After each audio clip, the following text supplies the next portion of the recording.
리플 분석 시작하겠습니다. 일단 어제 제가 영상에서 삼각수렴 돌파 이후에 삼각수렴 입구 크기만큼의 상승이 나오고 결국에는 횡보를 하면서 기울기가 약화가 되고 있다라고 말씀을 드리면서 매수의 힘이 빠지고 있는 증거다, 차트에 보이는 부분이다라고 말씀을 드렸었습니다. 그래서 지금 어제도 횡보하면서 결국에는 기울기가 더 약화가 된 그런 모습이고요. 결국에는 지금 매수의 힘이 빠지고 있는 게 차트에 드러나고 있다라는 겁니다. 그래서 제가 좀 단기적인 부분 말씀드리는 게 뭐냐면요. 일단 삼각수렴에 대한 크기만큼 상승 성분이 나왔을 때는 결국에는 이 삼각수렴에 대한 상단 부분의 가격대까지 내려오거나 아니면 이 삼각수렴 안으로 들어간다라고 좀 말씀을 드렸었는데요. 가야 할 자리에서 추가적으로 가지 못하고 저항을 받는 그림이기 때문에 그런 식의 그림이 나온다. 그렇게 좀 강조를 드렸었는데요. 이런 비슷한 그림에서는 채널에 대한 돌파 이후에 채널의 크기만큼만 상승이 나오고 결국에는 다시 채널 안으로 들어오면서 추가적인 하락으로 이어지는 해당 부분을 말씀을 드리면서 비슷한 경우다라고 좀 말씀을 드렸었습니다. 그래서 결국에는 제가 좀 강조를 드리는 부분 0.38달러, 0.4달러까지 제가 이 하락을 보는 그리고 이 삼각수렴의 돌파 이후에 다시 하락 패턴으로 전환이 되면서 하락세가 가속화될 거라는 부분이 일단 제가 계속 강조를 드리지만 한 번 더 말씀을 드리면요. 여전히 제 관점 강력하게 변함이 없고요. 큰 이 한 번도 깨지지 않았던 채널 하단부에 대한 그 하단부에 대한 지지가 굉장히 잘 이루어지면서 한 번도 깨지 않았던 추세인데요. 지금 보시면은 그 추세가 깨지면서 결국에 저항이 확인이 됐다라고 그 말씀을 계속 드렸었습니다. 그래서 이 저항이 확인이 됐다는 게 가장 진짜 중요한 부분인데요.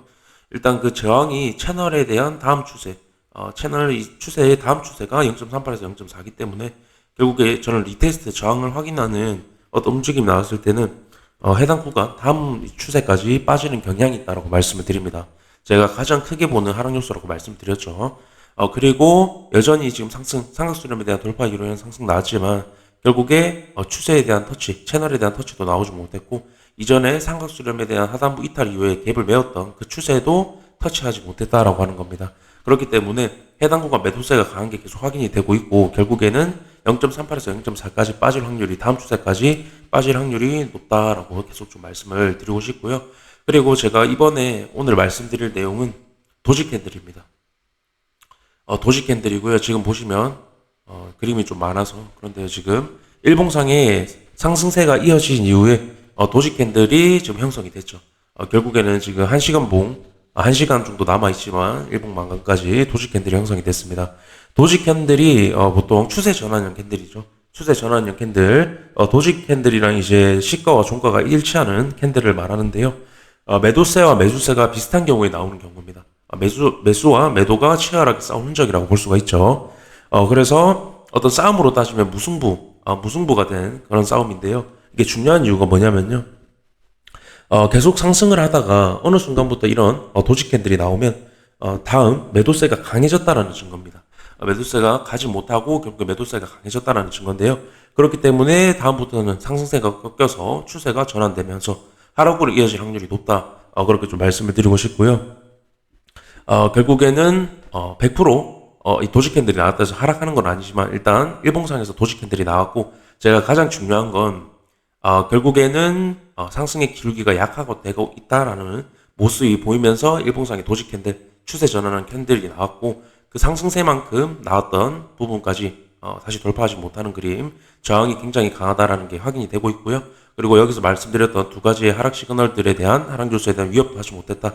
그래서 저는 일봉의 어떤 도지 캔들은 정석대로 추가적인 이제 추세 전환으로 이어질 가능성이 높다라고 판단이 되는 거고요. 일단 일봉상에서 해당 그림이 나왔기 때문에 그렇게 좀 보고 있고요. 그렇게 되면 삼각수렴에 대한 하단 추세 안으로 다시 들어올 수 있겠죠. 그렇게 되면 하락 패턴이라고 말씀드리면서 삼각수렴에 대한 저런 이제 하락 패턴이 이어질 경우에 제가 여태도 말씀을 드렸는데요. 삼각수렴 돌파 이후에 다시 밑으로 왔을 때는 빅쇼트가 나왔죠. 근데 단기적인 부분이기 때문에 이런 빅쇼트가 똑같이는 안 나올 수 있지만 제가 이렇게 좀 강한 하락을 봤던 이유는 이전에 리테스트 과정을 거쳤던 헤드앤숄더에 대한 냉랑 이탈 이후에 리테스트가 거쳐져서 결국에는 이런 하락 패턴 이위에서 버티고 있었기 때문이라고 말씀을 제가 드렸는데요. 지금도 비슷한 이유가 뭐냐면요. 리테스트가 거쳐졌기 때문에 제가 다음 추세까지 열려있다고 말씀을 드렸죠. 그렇기 때문에 거기서 나오는 하락 패턴은 추가적인 하락을 불러일으킬 수 있다. 그렇게 좀 말씀을 드리고 싶고요. 제가 일단 상승의 기울기가 감소를 하고 있다라고 말씀을 드렸고, 이거를 주봉에서 제가 좀 말씀을 드렸었는데요. 주봉에서 상승의 기울기가 감소를 하고 있다라고 말씀을 드렸습니다. 큰 봉에서. 결국에는 해당 채널이 마지막 상승 추세가 꺾여서 마지막 상승 채널이라고 말씀을 드렸는데요. 결국에 이 채널에 이탈이 나왔을 때는 하락 추세로 전환이 되면서 하락 행보가 이어질 가능성이 높다라고 말씀드렸습니다. 제가 결국에는 이 채널에 대한 이탈까지도 말씀을 드렸죠. 채널 돌파 이후에 다시 들어오는 그림은 하단부를 깨기 위함이다. 그래서 제가 장기적으로 큰 하락을 본다라고 말씀드렸고요. 마지막 상승 채널에 있다라는 겁니다. 그렇기 때문에 결국에 이 채널이 깨지면 하락 추세. 저는 그렇게 보고 있는 거고요.